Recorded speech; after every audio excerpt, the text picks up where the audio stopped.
बत्ती नहीं ससुराल में। हाथ में थैली, गले पर गमछा टांगे, पसीना पोंछते पोंछते विष्णु अपने घर आता है। अरे बाप रे बाप, इस बार की गर्मी तो जान लेकर ही मानेगी। अरे सुषमा जी, थैली तो पकड़िए। इतनी धूप में बाहर जाने की क्या ज़रूरत थी पापा जी? चलिए कमरे में बैठिए, मैं एसी ऑन कर देती हूँ। अरे सुबह के 7 बजे अगर इतनी धूप हो जाएगी तो आदमी सब्जी लाने कब जाएगा बहू? एसी ऑन करके कमरा ठंडा होने दो, 2 मिनट में धुम्मस होगी कमरे में। मैं सुस्ता कर कमरे में आता हूँ। और जैसे ही प्रिया कमरे का एसी ऑन करने जाती है, लाइट चली जाती है। गर्मी में लाइट जाते ही बिन पानी के मछलियों की तरह सभी तड़पने लगते हैं और सभी कमरों से आवाज़ आनी शुरू हो जाती है। ये एसी किसने ऑफ कर दिया? अरे प्रिया, एसी ऑन करो यार। ऐसी रात से गर्मी के कारण सोया नहीं हूँ मैं। वहाँ एक तरफ कमरे से विक्रम जोर जोर से प्रिया को आवाज़ें लगा रहा था, वहाँ दूसरे कमरे से चिंटू अपनी ड्राइंग लेकर बाहर आता है। मम्मा, फैन ऑफ हो गया, मेरी पेंटिंग कैसे सूखेगी मम्मा? अरे बेटा, इतनी गर्मी में यहाँ लोग सूखे जा रहे हैं, तेरी पेंटिंग क्या नहीं सूखेगी? जब भी सुई धागा लेकर बैठो यह बिजली को आग लग जाती है। अब यह कुर्ता कैसे सिला जाएगा? मैं खिड़कियाँ खोल देती हूँ मम्मी जी, घर में रोशनी आ जाएगी। सूरज जिस हिसाब से सर पर आ रखा है ना, इतनी रोशनी में तो हम घर का सारा काम कर लेंगे।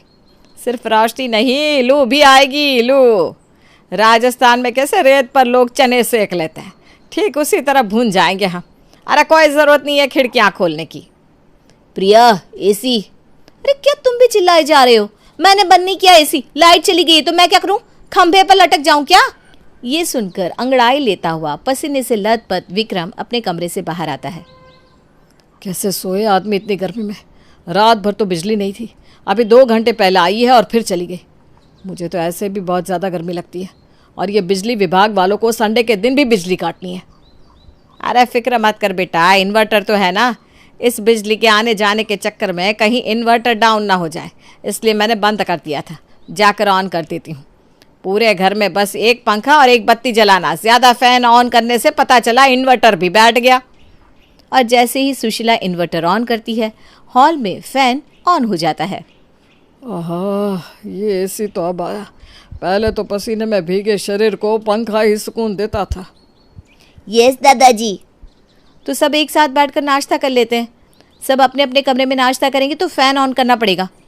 और प्रिया का पूरा परिवार एक साथ खाना खा रहा था कि घर का एकमात्र चलता फ़ैन भी ऑफ हो जाता है और इन्वर्टर से आवाज़ें आने लगती है। लगता है मैं एसी ऑफ करना भूल गया था। सभी एक साथ विक्रम को देखते हुए चिल्लाते हैं, विक्रम! गर्मी आते ही बिजली की हालत ऐसी हो जाती है कि दिन के 24 घंटों में मुश्किल से 6 घंटे बिजली रहती और बाकी समय रहती बेजोड़ गर्मी। दोपहर के वक्त सभी खाने के टेबल पर बैठे थे कि तभी विक्रम कहता है, ये दाल तो सड़ गई है। अरे हफ्ते भर की बची हुई दाल तुमने मेरी प्लेट में रख दी प्रिया। कम से कम ये तो मत किया करो। हर रोज़ तो टिफ़िन का ठंडा खाना खाना पड़ता है। एक संडे के दिन मुझे घर का खाना नसीब होता है, उसमें भी तुम सड़ा गला खाना देती हो। अरे 2 मिनट पहले बनाया हुआ खाना भी तुम्हें सड़ा लगता है? मुझे तो तुम्हारे टेस्ट बर्ड्स पर बिल्कुल भरोसा नहीं है। आप खाकर बताइए ना पापा जी। बहू, विक्रम ठीक कह रहा है। इस दाल में से तो गंदी बदबू आ रही है और झाग भी आ गया है। पर यह दाल तो मैंने सुबह नाश्ते में बनाई थी और उसके बाद फ्रिज में रख दिया था। रात से लाइट है कहाँ जो तुम्हारा फ्रिज चलेगा? और उसमें रखा हुआ खाना तो सड़ेगा ही ना मोहतरमा। अरे तू जाकर दूध देख बहू, कहीं दूध तो नहीं फट गया।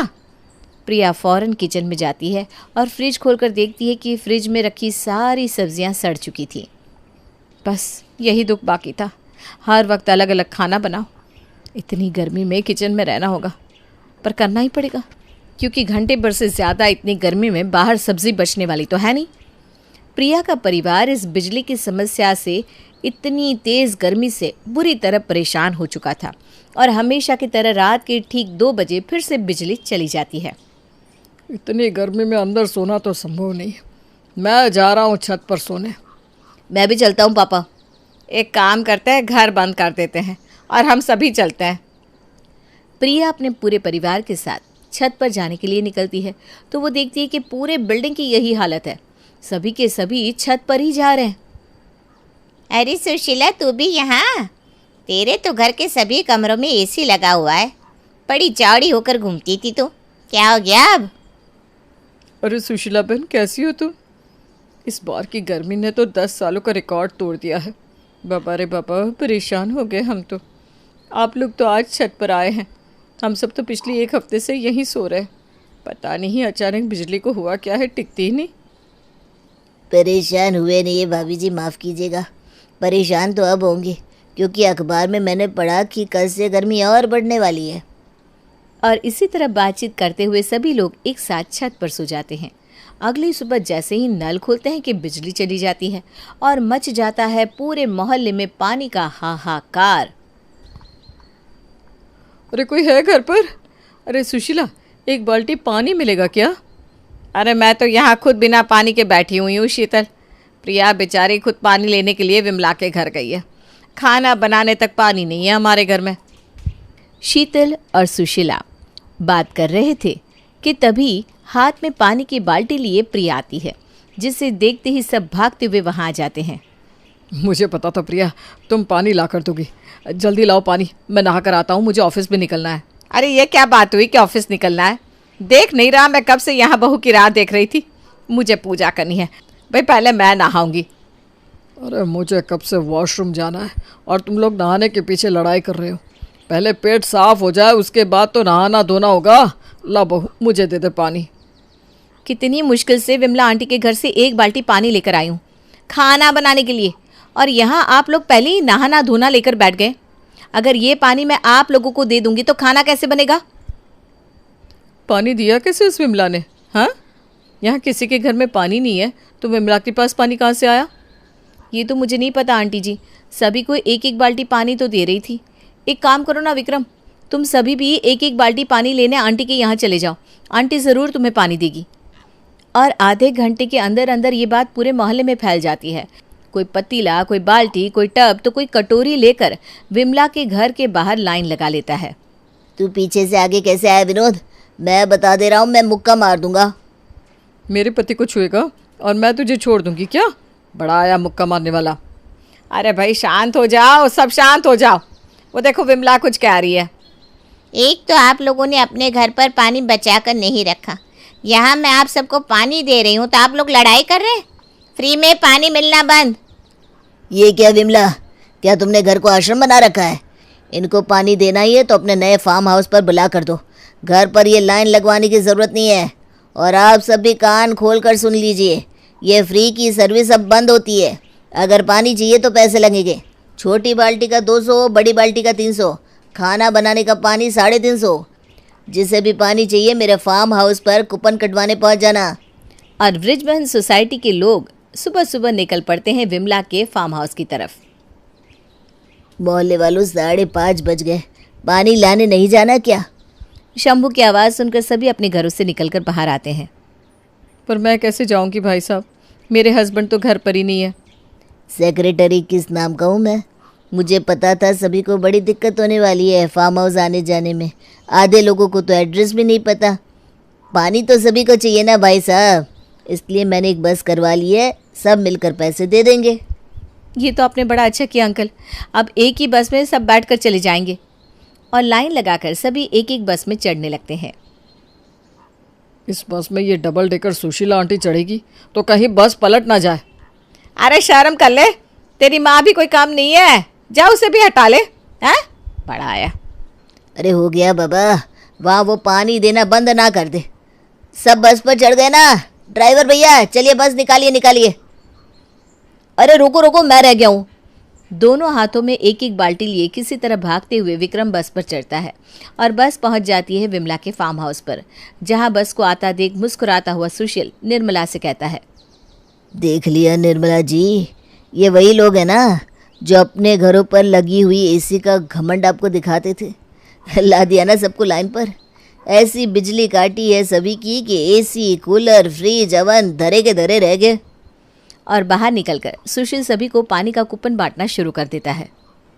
एक बात समझ में नहीं आ रही, अचानक एक रात में इस सुशील के पास इतने पैसे आए कहाँ से? घर पर एक कूलर नहीं है और पूरा का पूरा फार्म हाउस खरीद लिया। एकदम ठीक कहा अंकल जी। ये बात तो मुझे भी समझ में नहीं आई, पर मुझे लगता है विमला आंटी ने पैसे दबा कर रखे होंगे। कुछ लोगों की आदत होती है ना खुद को गरीब दिखाने की, और फिर एक बार में बड़ी सी प्रॉपर्टी खरीद कर बैठ जाते हैं। हमें देखिए, 9 से 5 की नौकरी करने के बाद भी हम रोज़ जाते हैं रेस्टोरेंट। उनके घर से आज तक किसी ने पानी पूरी पर पैसे खर्च नहीं किए, और आज सीधा फार्म हाउस खरीद लिया। अरे ये होता है असली बिजनेस माइंड। विमला के घर से पानी लेकर सभी अपने अपने घर के लिए निकल पड़ते हैं। बेकार में लफड़ा लग गया है, न पानी है न बिजली है।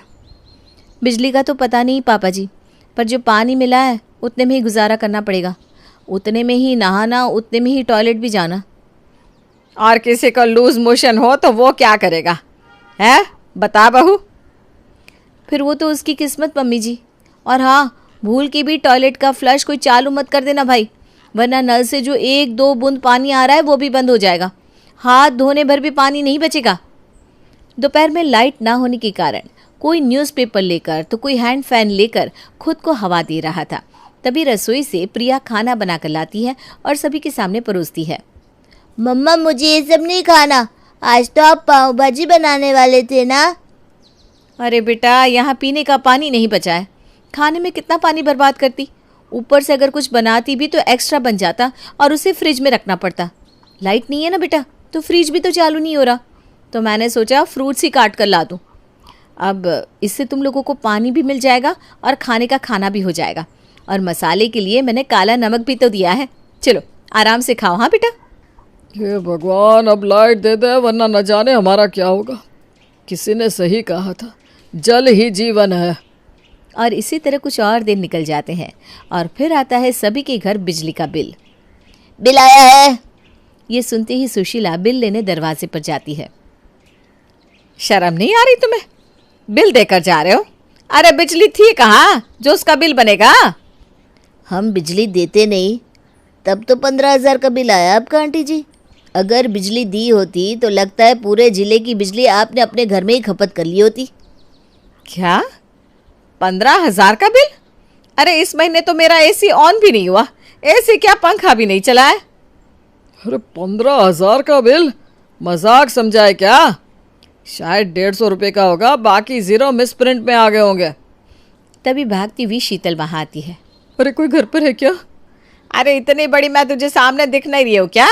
है आंखों में अंधियारा छा गया है क्या तेरे? मेरे घर का बिजली का बिल देखेगी ना तो तेरी भी आंख के आगे अंधियारा छा जाएगा। अरे भाई 10,000 का बिल किसके घर पर आता है, वो भी उस महीने जब बिजली थी ही नहीं। एक तो बृजमोहन समिति के लोग तेज गर्मी से परेशान थे, ऊपर से उन्हें पानी के भी पैसे देने पड़ रहे थे, और इन सब में तड़का लगाने आ जाता है महीने का बिल, जो कि इतना ज़्यादा था जिसे देखकर सभी सीधा सोसाइटी में मीटिंग बुलाने की सोचते हैं। शांति शांति, हल्ला मत कीजिए, बेकार में आप लोग चीखेंगे और आप लोगों को प्यास लगेगी। और पीने का पानी का रेट 500 कर दिया है विमला जी ने। अरे पूरे 1 हफ्ते से इसी लुंगी में हूँ मैं। शर्ट कौन पहने इतनी गर्मी में, और शर्ट पहनो तो उसे धोने भी निकालना होगा। ये तो हालत है, ऊपर से 15,000 20,000 बिजली का बिल आ रहा है। कैसे भरेंगे हम बिजली का बिल? वही तो अंकल, मुझे तो ऑफिस से घर आने का मन ही नहीं करता। कल रात तो मैं बाहर कार में ही सोया हूँ एसी चलाकर। क्या ही करूँ, नींद पूरी नहीं होगी तो ऑफिस जाऊँगा कैसे? ऊपर से ये बिजली का बिल। मुझे तो लग रहा है सोसाइटी के मीटर में ही कोई गड़बड़ी है, वरना इतना बिल कैसे आ सकता है। अरे कोई गड़बड़ी नहीं है सोसाइटी के मीटर में, मैंने कल ही मीटर चेक करवाया था। अब तुम लोग एसी चलाओगे तो क्या होगा? भूल गई आप सुशीला जी, किस तरह मेरे घर आकर अपने एसी का गुणगान करती थी आप। और तू शंभू, तूने भी कम हमारे घर पर आकर हमें नीचा नहीं दिखाया। देखो हमारे घर तो इतनी फैसिलिटी है नहीं, हमारा बिल तो 500 का आया है। अब तो लगता है सरकार ने एसी लगाने पर भी बिजली का बिल काटना शुरू कर दिया। और अच्छी खासी डिस्कशन के बाद भी इस प्रॉब्लम का कोई सोल्यूशन नहीं निकलता और मीटिंग खारिज कर दी जाती है। मुझे नहीं लगता कि इन मीटिंग से कोई फ़ायदा होने वाला है। आप सब अपने अपने दिमाग में इस प्रॉब्लम का उपाय सोचिए। आज के लिए इस मीटिंग को यहीं बर्खास्त करते हैं। तभी पुलिस की गाड़ी की आवाज़ सोसाइटी में आती है और एक एक कर पुलिस वाले सोसाइटी के मीटिंग हॉल में पहुंचते हैं। आप में से सुशील कौन है? आपके फार्म हाउस पर रेड पड़ चुकी है। मेरे फार्म हाउस पर रेड कैसे हो सकता है? विदेश में घूम घूम कर लोगों के खाते लूटते हो, उस पैसों से फार्म हाउस बनाते हो और कहते हो रेड कैसे पड़ सकती है? तुम्हारी सारी प्रॉपर्टी जब्त कर ली गई है। अरे नहीं नहीं सर, वो फार्म हाउस मेरा नहीं है, वो तो किसी सुशील का है जो विदेश में घूमता रहता है। जब मुझे पता चला कि उसका फार्म हाउस खाली है तो मैंने दिमाग लगाया और अपने मोहल्ले वालों की बिजली काटनी शुरू कर दी ताकि बिना बिजली के किसी के घर पानी ना पहुंच पाए। और फिर मैंने उसके फार्म हाउस से लोगों को पानी देना शुरू किया और अच्छा खासा पैसा कमा लिया। आपको चाहिए तो मेरे पानी से कमाए हुए पैसे वापस ले लीजिए, पर मुझे इन चीज़ों में मत फंसाइए साहब। ये लो प्रिया, हो गया बत्ती गुल होने का प्रॉब्लम सॉल्व। डरिए मत सुशील जी, मैं कोई पुलिस वाला नहीं हूँ। मुझे तो यहाँ प्रिया ने बुलाया था। मैं तो एक थिएटर आर्टिस्ट हूँ। ये सब तूने क्यों किया सुशील? तो ये करते भी क्या? आप सब मिलकर हमारा मजाक उड़ाते थे। ये सब सुन सुनकर इनका मन एक दिन भर आया और हमने तुम सब से बदला लेने की सोची और ऐसा कर दिया। आपके कारण हम सबको बहुत प्रॉब्लम हुई है आंटी, पर गलती हम सबकी भी है। इसीलिए बिना किसी को ब्लेम किए हमें इस टॉपिक से आगे बढ़ना चाहिए। पर हाँ, सबके एक्स्ट्रा बिजली का बिल तो आपको ही भरना होगा, वरना